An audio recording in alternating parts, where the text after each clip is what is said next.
You're Native? What percent are you? Are you like a real Indian? Oh, you're Native? You must go to college for free. So if you're Native, why do you look like that? If you were a real Native, then you would know how to. I go to powwows all the time, don't you? As your people say, may grandfather bless you. I feel like I was Native in a past life. Are you magic? What do all these statements have in common? Well, first, they're actual things that have been said to Native people by non-Native people. Many Native people hear these things all the time. Second, all of these statements are rooted in assumptions and stereotypes about Native people. The next two videos will break many of these assumptions down for you, as they are most likely present in some way or form in your community or work. Now, let's dig into a few of these misconceptions a little further.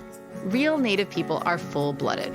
We began to debunk this idea in our video about blood quantum, but for a recap, the idea of measuring someone's blood to identify their race is inherently flawed for many reasons, and is a strategy employed by the US government to keep Native people from starting families with non-Native people and growing the size of the Native population. Also, when the US government originally started writing down Native people's names into roll books, they randomly assigned people blood quantum based on how they looked.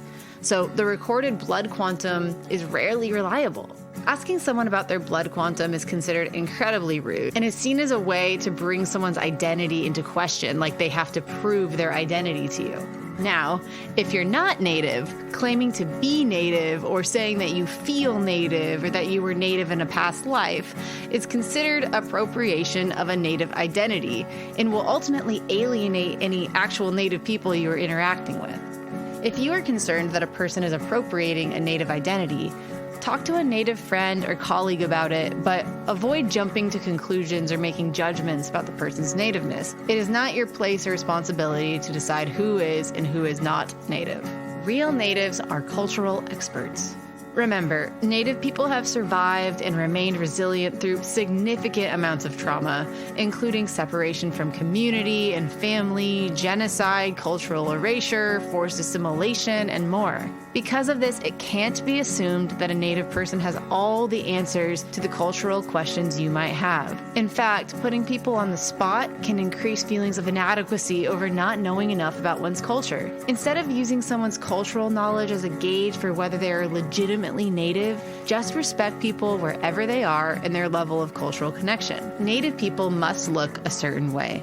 Don't fall into this trap. Being Native is about one's family heritage, connection to community and ancestral land, and about having a common shared political and social history. It is not about the way someone looks.